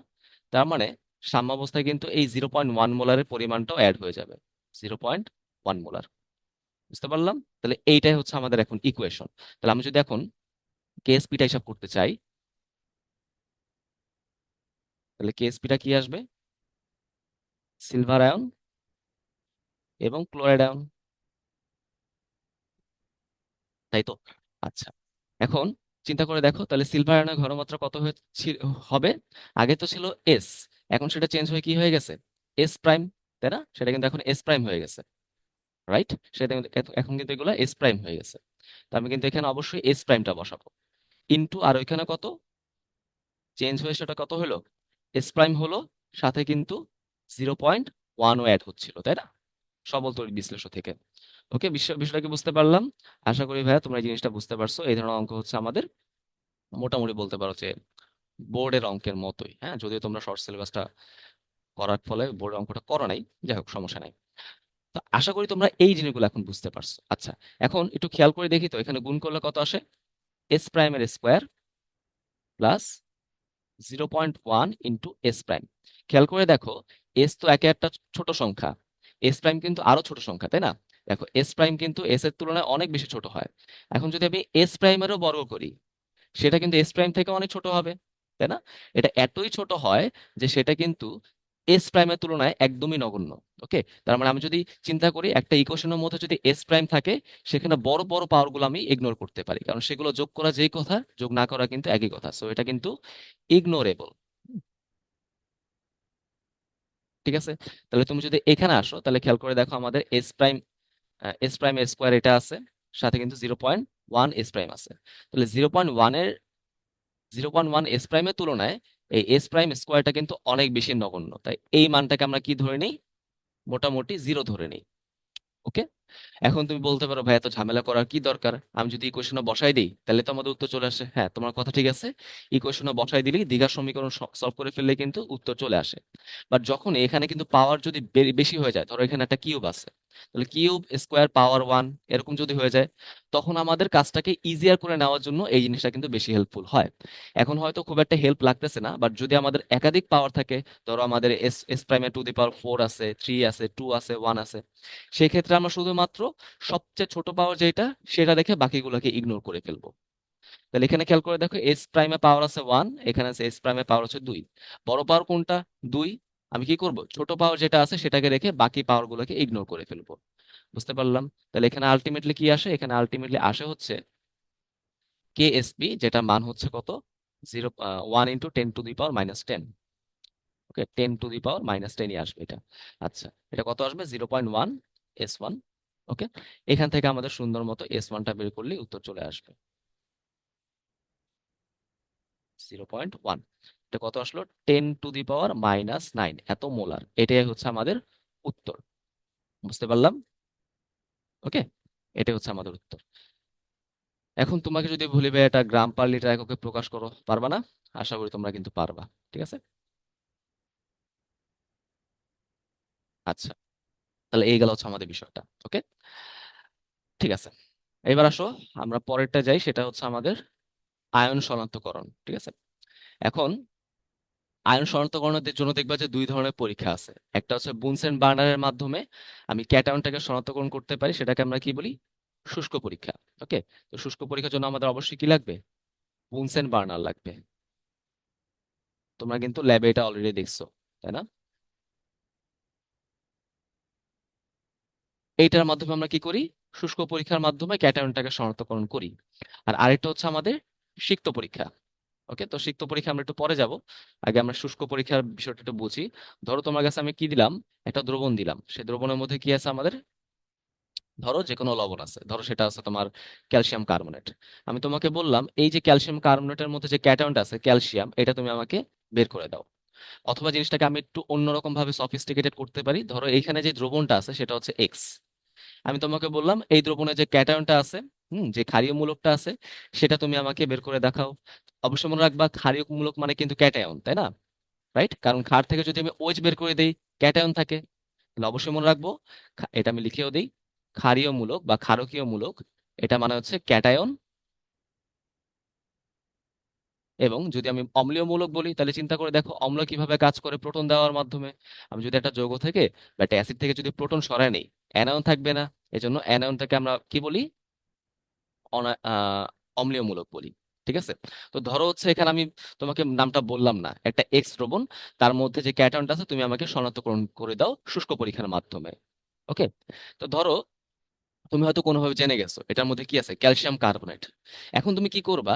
এই যে যে লবণটা আছে এই লবণটাকে আমরা সুন্দর মতো গাঢ় HCl এর মধ্যে দ্রবীভূত করব। লাভটা কি হয় ভাইয়া? দ্রবীভূত করলে এখানে ক্যালসিয়াম ক্লোরাইডের লবণ তৈরি হয়ে যায়, সাথে কার্বন ডাইঅক্সাইড পানি হয়, সেটা ডাজন্ট ম্যাটার। কার্বন ডাইঅক্সাইড এবং পানি। লাভটা কি? লাভটা হচ্ছে দেখো আমার যে লবণটা এখানে ছিল না কেন, সেই লবণটা এখন আমরা একটা ক্লোরাইড লবণ ভার্সন পাইলাম। আগে ছিল কার্বনেট লবণ, এখন সেটা কি হয়ে গেল? ক্লোরাইড লবণ। লাভ কি? আমরা কিন্তু জানি ক্লোরাইড লবণগুলো কি হয়? অনেক বেশি উদ্বায়ী হয়। বুঝতে পারছো? অনেক বেশি উদ্বায়ী হয়, তাকে খুব ইজিলি তাপ দিয়ে বাষ্পীভূত করে ফেলা যায়। এটাই কিন্তু আমাদের এখানে লাগবে, কারণ বুনসেন বার্নারে কিন্তু অনেক বেশি আগুন হয় না, অনেক বেশি তাপ হয় না। যেই জিনিসটাকে আমি সহজেই হচ্ছে তাপ দিয়ে আমাদের ইউজিবিলিটির মধ্যে নিয়ে আসতে পারি, সেটা তত বেশি বেটার। সো আমাদের ক্যালসিয়াম কার্বনেটকে কিন্তু তাপ দিয়ে ভাঙা খুবই কষ্ট। এই জন্য আমি কি করলাম? লবণ যেটাই হোক না কেন তার সাথে গাঢ় HCl মিশাই দিলাম, যার ফলে সেটা হচ্ছে একটা ক্লোরাইড লবণে কনভার্ট হয়ে গেল। এই ক্ষেত্রে সেটা হচ্ছে ক্যালসিয়াম কার্বনেটের ক্লোরাইড লবণ, মানে ক্যালসিয়াম ক্লোরাইড। এটা অনেক বেশি উদ্বায়ী হবে, খুব সহজে কম তাপে এটা এখন বাষ্পীভূত হওয়া শুরু করবে। এটাই হচ্ছে আমাদের কাজ। এবার একটু খেয়াল করে দেখো, যখন এখন এটাকে আমরা বুনসেন বার্নারে ধরবো, এখন এই লবণটাকে আমরা কি করি? এই লবণের যে দ্রবণ সেটাকে আমরা গ্লাস রডের সাথে মিশায় বুনসেন বার্নারে ধরবো। তো বুনসেন বার্নারে আমাদের কি আছে? ফ্লেম আছে, তাই না? জারণ শিখার মধ্যে আমরা ধরি। সো এখানে কি হবে? এই ফ্লেমের প্রভাবে এই লবণের যে দ্রবণটা, সেই দ্রবণটা হচ্ছে ক্যাটায়নে, সরি আয়নে বিশ্লিষ্ট হয়ে যাবে। একটা হচ্ছে ক্যাটায়ন এবং আরেকটা হচ্ছে অ্যানায়ন। ঠিক আছে, এরকম ভাবে ভাগ হয়ে যাবে। পরবর্তীতে কি হয়? পরবর্তীতে এই যে ক্যাটায়নটা আছে, এই ক্যাটায়ন গুলো অ্যানায়ন থেকে ইলেকট্রন গ্রহণ করার টেন্ডেন্সি দেখায়। বুঝতে পারছো? সেটা কিসে হয়ে যাবে? তখন সেটা কিন্তু ক্যালসিয়াম পরমাণুতে কনভার্ট হয়ে যাবে। এই ক্যালসিয়াম পরমাণু হচ্ছে এগুলো কিন্তু এখন কি অবস্থা আছে বলো দেখি? ভেপার অবস্থা আছে না? আমরা কিন্তু জানি যে ক্যালসিয়াম গুলো কিন্তু সলিড অবস্থা থাকতে চায়, তাই না? যেহেতু এটা হচ্ছে একটা মৌল। ক্যালসিয়াম কিন্তু একটা কি বলবো, মৃৎক্ষার ধাতু। তো ধাতু কিন্তু আমাদের সলিড অবস্থায় থাকে সাধারণত, কিন্তু এটা কি অবস্থা আছে, গ্যাসীয় অবস্থায়। সো গ্যাসীয় অবস্থা থাকার কারণে এটা কিন্তু অনেক বেশি রিঅ্যাক্টিভ অবস্থায় থাকে। ও কি করে, ও যে ফ্লেমের মধ্যে আছে, ও যে হচ্ছে বুনসেন বার্নারের যে দীপশিখার মধ্যে আছে, সেখান থেকে এনার্জি রিসিভ করা শুরু করে, সেখান থেকে সে এনার্জি রিসিভ করবে, রিসিভ করে এক্সাইটেড অবস্থা প্রাপ্ত হবে। ঠিক পরক্ষণে কি করবে, যখন আমরা বুনসেন বার্নারটাকে অফ করে দিব, সেই এই এনার্জিটাকে বের করে দিবে, যেটা আমি রিসিভ করছিলাম সেটাকে আমি বের করে আবার পরমাণুতে কনভার্ট হয়ে যাব, গ্যাসিয়াস পরমাণুতে কনভার্ট হয়ে যাব। এই যে যে এনার্জিটা আমাদের বের হয়ে আসলো, যেটা আমরা এখানে বিকিরিত করলো এক্সাইটেড ক্যালসিয়াম পরমাণুটা, এইটার কালার যদি 380 থেকে 780 ন্যানোমিটারের মধ্যে হয়, মানে এটা যে তরঙ্গ দৈর্ঘ্য, সেই ল্যামডার মানটা যদি 380 থেকে 780 ন্যানোমিটারের মধ্যে হয়, তাহলে কিন্তু আমরা কি দেখতে পারবো, আমরা এই কালারটাকে দেখতে পারবো, তাই না? তার মানে এইটা দেখে কিন্তু আমরা বুঝতে পারি এটা আসলে কোন ধাতুটা হইতে পারে, হ্যাঁ, কোন ধাতুর ক্যাটায়নটা হইতে পারে। এই জন্য অবশ্যই তোমাদের বইয়ের মধ্যে দেখবা, তোমাদের কনসেপ্ট বইয়ের মধ্যে বা তোমাদের টেক্সট বইয়ের মধ্যে অনেক বড় একটা চার্ট আছে। আমরা ক্যালসিয়ামের ক্ষেত্রে এই কালারটাকে মেনলি দেখতে পাই হচ্ছে ইটের মতো লাল। ইটের মতো লাল, ইট যেরকম টকটকে লাল, কিন্তু ইট কিন্তু একটু মেটে মেটে লাল হয়, তাই না? ইট কিন্তু টকটকে লাল হয় না। ওকে, ইট একটু ময়লা ময়লা লাল হয়, সেরকম ময়লা ময়লা বা মেটে মেটে লাল দেখা যাবে ক্যালসিয়ামটাকে। ওকে, সো এই হচ্ছে আমাদের বিষয়টা। তো আমি যখনই দেখবো যে দীপশিখার সাথে, দীপশিখা কিন্তু নর্মালি কি হয়, একটা ইয়েলো ফ্লেম হয়, তাই না?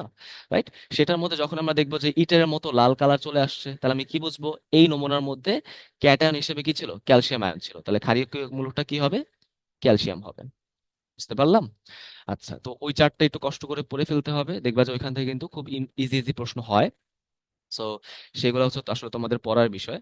হ্যাঁ, তো এখানে দেখো একটা প্রশ্ন দেওয়া আছে যে আমাদের গ্রুপ 1 এবং গ্রুপ 2 এর মধ্যে কিছু মৌল দেওয়া আছে, তাই না? এখন আমাকে বলা হয়েছে যে এদের মধ্যে কোনটা কি কালার দেখাবে। মনে রাখতে হবে অবশ্যই ক্ষার ধাতু এবং মৃৎক্ষার ধাতুর ক্ষেত্রেই এই শুষ্ক পরীক্ষা সম্ভব, অন্য কোনো গ্রুপের ধাতু কিন্তু এই শুষ্ক পরীক্ষা দেয় না। এবং এখানে একটা কথা আছে, তাহলে আমি কি বললাম, তাহলে আমি বললাম হচ্ছে শুষ্ক পরীক্ষা কারা দেয়, এটা আমি এখানে লিখে দিই, দেখো। শুষ্ক পরীক্ষা, এটা দ্বারা শনাক্তকরণ করা সম্ভব শুধুমাত্র গ্রুপ 1 এবং গ্রুপ 2 কে। ওকে, তো গ্রুপ 1 এর মধ্যে যারা আছে 6টা ধাতু আছে, গ্রুপ 2 এর মধ্যে 6টা ধাতু আছে, এই 12টা ধাতুকে শনাক্তকরণ করা সম্ভব। বাট এই গ্রুপ 2 এর মধ্যে 2টা ধাতু এরকম আছে যাদেরকে কিন্তু আমরা শুষ্ক পরীক্ষার মাধ্যমে শনাক্তকরণ করতে পারি না। একটা হচ্ছে বেরিলিয়াম, আর একটা হচ্ছে আমাদের ম্যাগনেসিয়াম। কেন? কারণ এই বেরিলিয়াম যে ক্যাটায়নটা তৈরি করে, হ্যাঁ দেখো, এই যে এই ধাপে যে ক্যাটায়নটা তৈরি করবে সেটা কি, বেরিলিয়াম 2+, রাইট?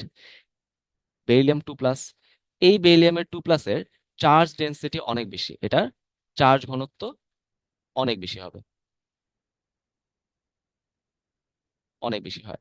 যার ফলে কি করে, যার ফলে সে হচ্ছে ক্লোরাইড আয়ন থেকে ইলেকট্রন না গ্রহণ করে শেয়ার করে ফেলে, শেয়ার করে বেরিলিয়াম ক্লোরাইডের মতো সমযোজী যৌগ তৈরি করে ফেলে। ওকে, যার ফলে এটা হচ্ছে আমাদের কোনো বর্ণই দেখায় না। এবং ম্যাগনেসিয়াম একই রকম ব্যাখ্যা, এটা কি করে, ম্যাগনেসিয়াম 2+ ক্যাটায়ন তৈরি করে ফেলে, এটারও চার্জ ডেনসিটি অনেক বেশি, যার ফলে সে হচ্ছে খুব সহজে হচ্ছে তার ইলেকট্রনগুলোকে ছাড়তে চাইবে না, বরঞ্চ ক্লোরাইড আয়নের সাথে শেয়ার করে ম্যাগনেসিয়াম ক্লোরাইড নামে একটা যৌগ তৈরি করে ফেলবে। বুঝতে পারছি কি বিষয়টা? এই জন্য হচ্ছে আমাদের শুষ্ক পরীক্ষা, আমাদের বেরিলিয়াম এবং ম্যাগনেসিয়াম কোনো কালারই দেখায় না, কারণ সে কিন্তু নর্মালি আমাদের হচ্ছে ওই ইলেকট্রন গুলাকে ছেড়ে ক্যাটায়ন অবস্থা থাকতেই চায় না। বুঝছো, সে হচ্ছে ইলেকট্রন শেয়ার করার টেন্ডেন্সি দেখায়। এটা আবার আমরা ফাজানের নীতিতে পড়বো। সকল আহ, মানে কোনো আয়নিক যৌগ কিন্তু সম্পূর্ণরূপে আয়নিক হয় না, তার মধ্যে কিন্তু সমযোজী বৈশিষ্ট্য থাকে, সেটা আমরা চ্যাপ্টার 3 এর পড়া। আচ্ছা, তো আমরা হচ্ছে এগুলো দেখতেছিলাম ভাইয়া, এখানে কি কি আছে দেখো। এই কালার গুলো হচ্ছে এখানে কোনো সায়েন্স নাই, এখানে এখানে অবশ্যই আমাদের কি করতে হবে, জিনিসগুলো মুখস্থ করতে হবে।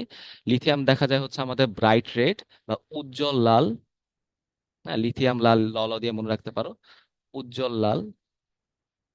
ওকে, আচ্ছা, সোডিয়াম কি হবে, আমাদের সোনালী হলুদ, গোল্ডেন ইয়েলো, সোনালী হলুদ। আচ্ছা, পটাশিয়াম কি হবে, হালকা বেগুনি।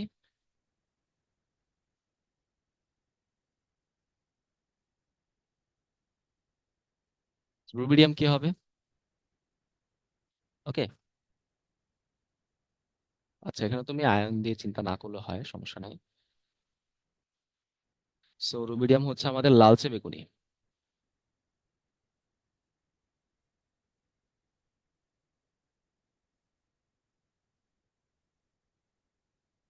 সিজিয়াম, সিজিয়াম হচ্ছে নীল, রাইট? আচ্ছা, ক্যালসিয়াম কি হবে? ক্যালসিয়াম তো আমরা অলরেডি দেখছি ইটের মতো লাল, ইটের মতো লাল।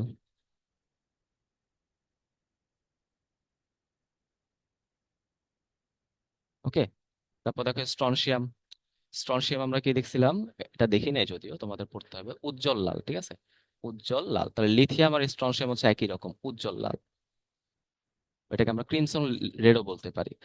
যাই হোক, আর লাস্টে হচ্ছে আমাদের বেরিয়াম। বেরিয়াম হচ্ছে আমাদের আপেলের মতো সবুজ, আমরা সবুজ আপেল দেখছি না? সে আপেলের মতো সবুজ হবে, আপেলের মতো সবুজ। ওকে, ভাই জিনিসটা কি বুঝতে পারলাম? আশা করি ভাই জিনিসটা তোমাদের ক্লিয়ার হয়েছে। আচ্ছা, এখানে আরো কিছু এক্সেপশন আছে, যেমন ধরো 1 এবং 2 এর বাইরেও কিন্তু কিছু ধাতু আছে যাদেরকে আমরা কি করতে পারি, এরকম শুষ্ক পরীক্ষা করতে পারি। যেমন ধরো হচ্ছে আমাদের কপার। কপারকে করলে কি হয়? নীলাভ সবুজ কালার পাওয়া যায়, ঠিক আছে? নীলাভ সবুজ কালার পাওয়া যায়। খুব বেশি এক্সেপশন নাই, আমরা গ্রুপ 1 এবং 2 হচ্ছে মেনলি মনে রাখবো, সাথে এটাও একটু মনে রাখবো। ওকে, আশা করি ভাই জিনিসটাকে বুঝতে পারলাম। ওকে, সো এখন আমরা দেখবো আমাদের লাস্ট টপিকটা, সেটা হচ্ছে সিক্ত পরীক্ষা। তো মেনলি সিক্ত পরীক্ষা কিভাবে করা হয়, এখানে কিন্তু আর বুনসেন বার্নার আমরা ইউজ করব না। এখানে আমরা বিভিন্ন বিকারক ব্যবহার করি, বুঝতে পারছো? বিভিন্ন প্রস্তুত করা দ্রবণীয় হচ্ছে আমরা এখানে ব্যবহার করার মাধ্যমে ক্ষারীয় এবং অম্লীয় মূলক হচ্ছে আলাদা করার চেষ্টা করি। এটাই হচ্ছে আমাদের সিক্ত পরীক্ষা। সো আমাদের সিলেবাসের মধ্যে সিক্ত পরীক্ষার মাধ্যমে যে মূলকগুলো আলাদা করা হয়, তার মধ্যে ক্ষারীয় মূলক বা ক্যাটায়ন আছে হচ্ছে 8টা। কোন 8টা দেখো? সোডিয়াম, অ্যামোনিয়াম, তারপর হচ্ছে আমাদের কপার, জিঙ্ক, ক্যালসিয়াম, তাহলে দেন হচ্ছে আমাদের ফেরাস, ফেরিক, এবং হচ্ছে অ্যালুমিনিয়াম। তাহলে 1 2 3 4, হ্যাঁ, এই 8টা হচ্ছে আমাদের ক্ষারীয় মূলক। আর অম্লীয় মূলক কোনগুলো আমি আলাদা করতে পারি? 3টা। ওকে, অম্লীয়র মধ্যে আছে তোমার ক্লোরাইড, সালফেট এবং কার্বনেট। এই মোট 11টা মূলকের বিভিন্ন বিক্রিয়া হচ্ছে আমাদের বইয়ে দেওয়া আছে। এখন এই বিক্রিয়াগুলো পড়ার সহজ ওয়েটা কি? সহজ ওয়েটা হচ্ছে আমরা বিকারক ধরে ধরে পড়বো। যেমন আমাদের বইয়ের মধ্যে সবচেয়ে বেশি বিক্রিয়া দেওয়া হচ্ছে এই অ্যামোনিয়াম হাইড্রোক্সাইড দ্বারা, NH4OH, তাই তো? অ্যামোনিয়ার জলীয় দ্রবণ বা অ্যামোনিয়াম হাইড্রোক্সাইড। এইটা দ্বারা হচ্ছে আমরা মোটামুটি 6টা ক্যাটায়নকে আলাদা করতে পারি, বুঝতে পারছি? এটা দ্বারা হচ্ছে আমরা 6টা ক্যাটায়নকে আলাদা করতে পারি। সবার প্রথমে হচ্ছে আমাদের, আমি বলবো হচ্ছে কপার নিয়ে, তাই না? একদম প্রথমে হচ্ছে কপার আয়নের এই অ্যামোনিয়াম হাইড্রোক্সাইড দ্রবণের সাথে পরীক্ষাটা দেওয়া আছে। ওইখানে কি বলা হয়েছে যে আমি যদি কোনো কপারের দ্রবণকে, সেটা হচ্ছে সেটা কপার সালফেট, এর সাথে যদি আমি অ্যামোনিয়াম হাইড্রোক্সাইডের বিক্রিয়া দিই, তাহলে প্রথম হচ্ছে ক্ষারকীয় কপার সালফেটের একটা হালকা নীল অধক্ষেপ তৈরি হয়, যেটা হচ্ছে পরবর্তীতে আরো অ্যামোনিয়াম হাইড্রোক্সাইডের সাথে বিক্রিয়া দিলে গাঢ় নীল বর্ণের পদক্ষেপ তৈরি করবে। ওকে, তার মানে তুমি এখান থেকে জাস্ট মনে রাখবা এটা কি করবে, যে গাঢ় নীল বর্ণের পদক্ষেপ দেয়। এখন এই গাঢ় নীল বর্ণ কেন তৈরি হচ্ছে? একটা জটিল যৌগের কারণে তৈরি হচ্ছে, যার নাম হচ্ছে টেট্রা অ্যামিন কপার সালফেট।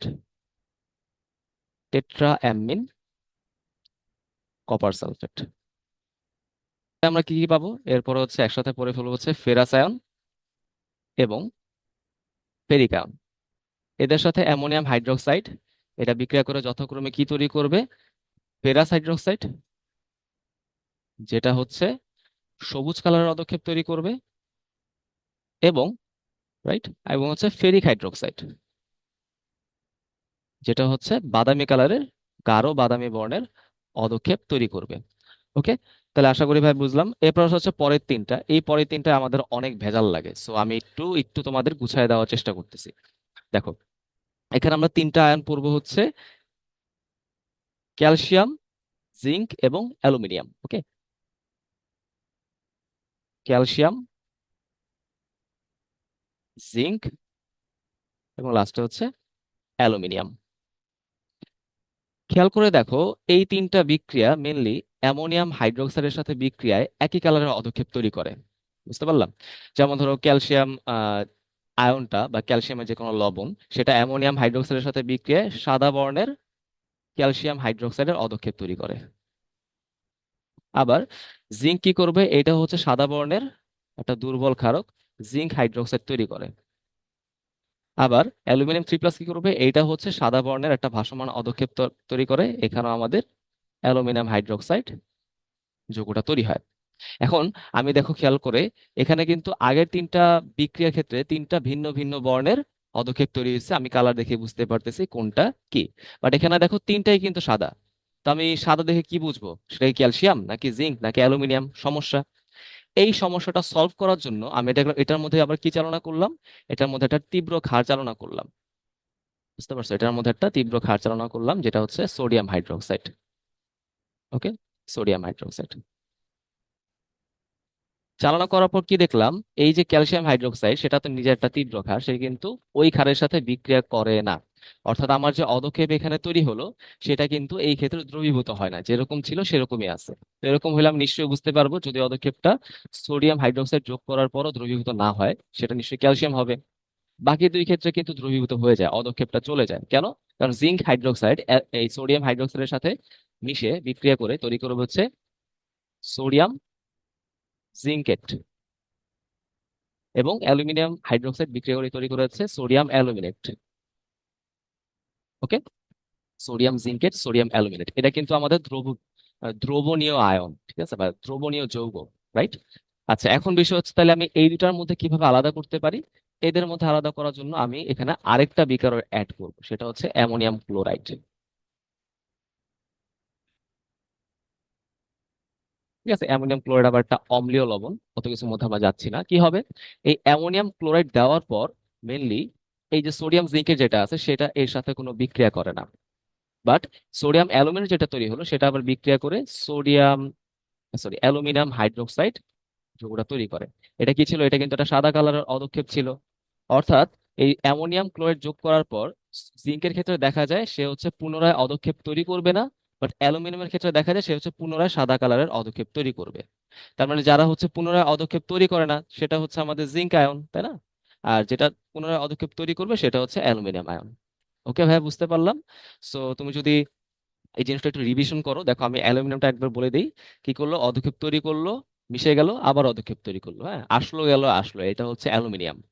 বুঝতে পারলাম। তাহলে এই হচ্ছে আমাদের অ্যামোনিয়াম হাইড্রোক্সাইডের কাহিনী। ওকে। আচ্ছা, এরপর যদি আসি যে বাকি যে বিকারক গুলো আছে, তার মধ্যে কি আছে।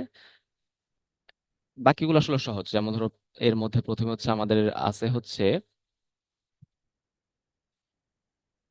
Potassium ferrocyanide.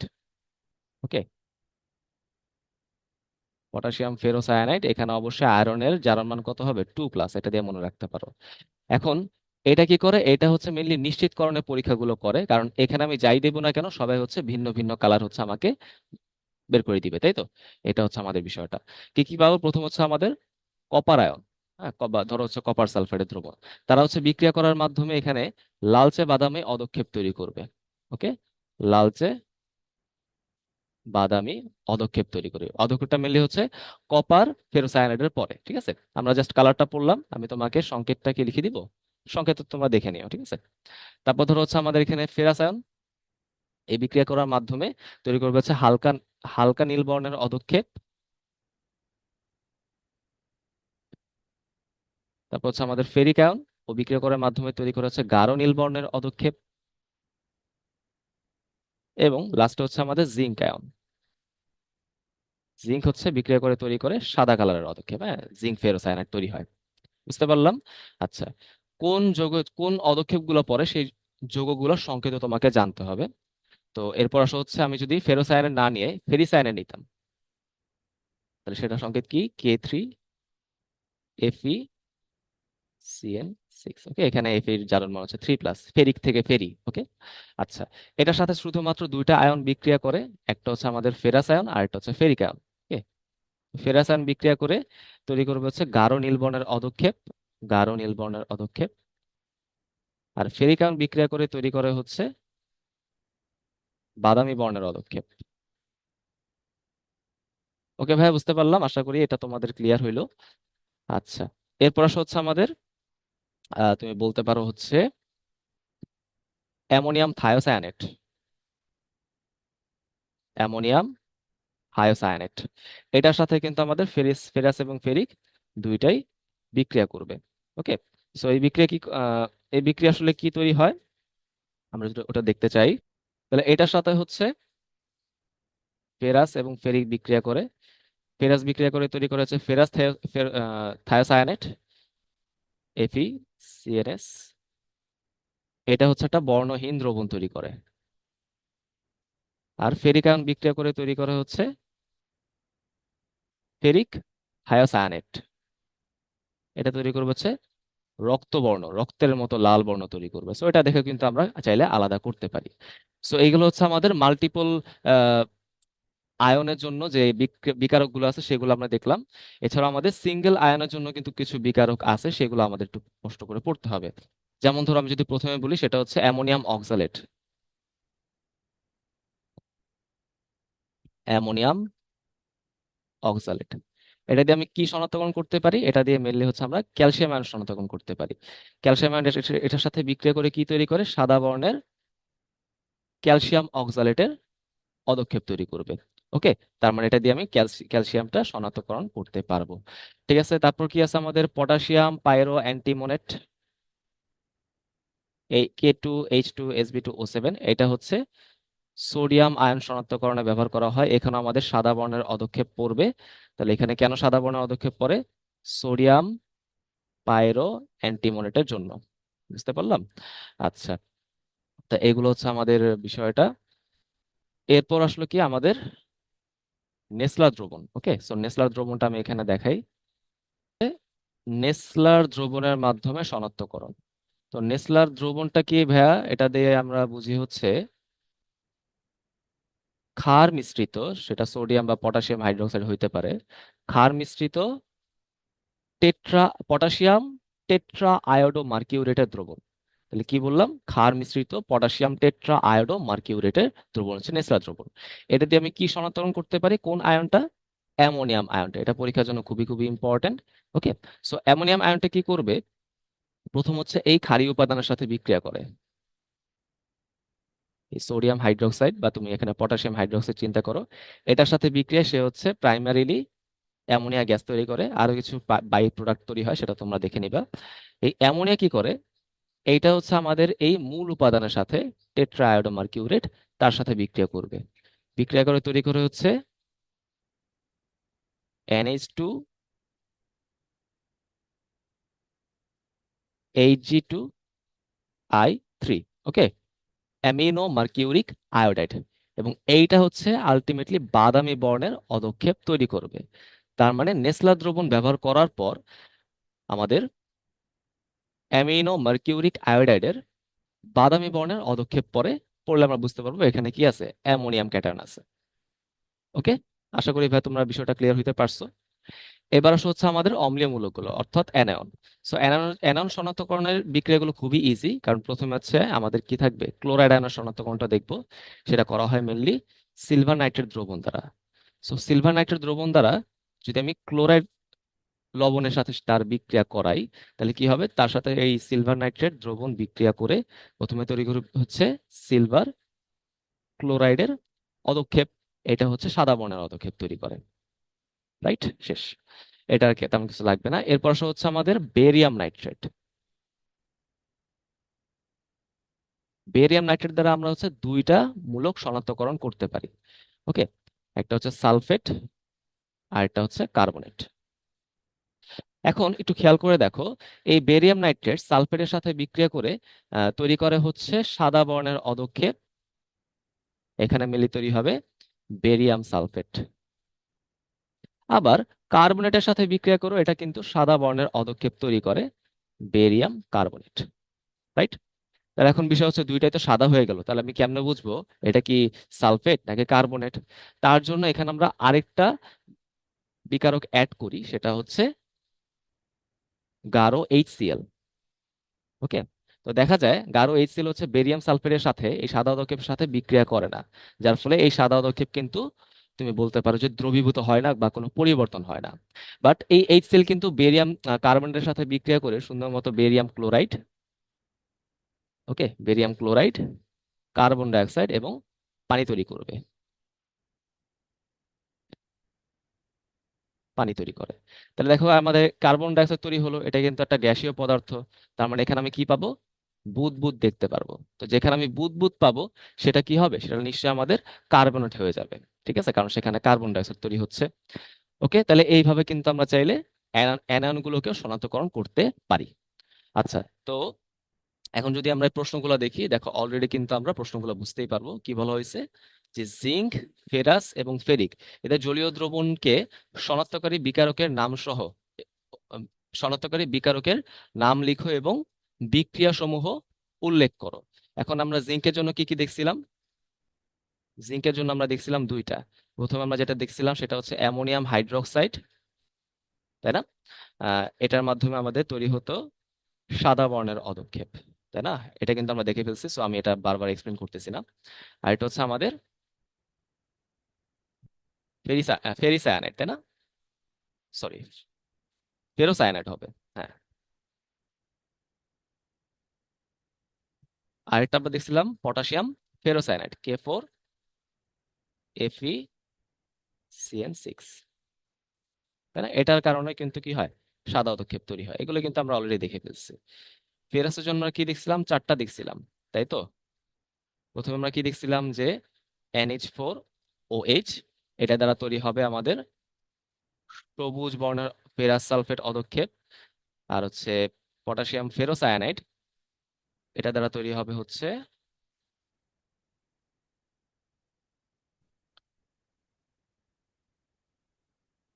পটাশিয়াম ফেরোসায়ানাইড, এটার কারণে তৈরি হয় হালকা নীল বর্ণের অদক্ষেপ, হালকা নীল বর্ণের অদক্ষেপ, তাই না? আর ফেরিক সালফেটে কি দেখছিলাম?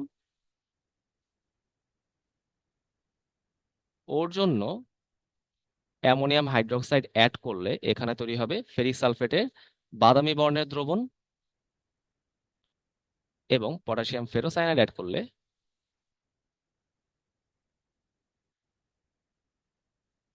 তৈরি হবে হচ্ছে গাঢ় নীল বর্ণের দ্রবণ।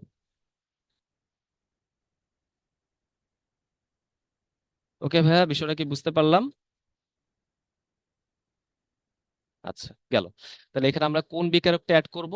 মেইনলি অ্যামোনিয়াম হাইড্রোক্সাইড এবং পটাশিয়াম ফেরোসায়ানাইড। তাহলে আমাদের তিনটা আমি শনাক্তকরণ করতে পারবো। আশা করি তোমরা বুঝতে পারছো। বিক্রিয়াগুলো আমি লিখলাম না, এগুলো তোমরা একটু দেখে নিতে হবে। আচ্ছা, কি বলা হয়েছে তোমাকে? শনাক্তকারী চিহ্ন ছাড়া জিঙ্ক, ফেরাস, ফেরিক, অ্যালুমিনিয়ামের চারটি ভিন্ন ভিন্ন জলীয় দ্রবণ দেওয়া আছে। এদের শনাক্তকরণের জন্য জন্য যদি আমাদের একটি মাত্র বিকারক ব্যবহার করতে দেওয়া হয়, তার নাম লিখতে বলা হয়েছে এবং শনাক্তকারী বিক্রিয়াগুলো লিখতে বলা হয়েছে। তাহলে আমরা কিন্তু দেখছিলাম ভাইয়া, অ্যামোনিয়াম হাইড্রোক্সাইড দ্বারা 6টা আয়নকে শনাক্তকরণ করা যায়। ঠিক আছে, অ্যামোনিয়াম হাইড্রোক্সাইড দ্বারা 6টা আয়নকে শনাক্তকরণ করা যায়, তাই না? কি কি ছিল? কপার ছিল, জিঙ্ক ছিল, ফেরাস ফেরিক ছিল, ক্যালসিয়াম ছিল, আর হচ্ছে অ্যালুমিনিয়াম ছিল, তাই না?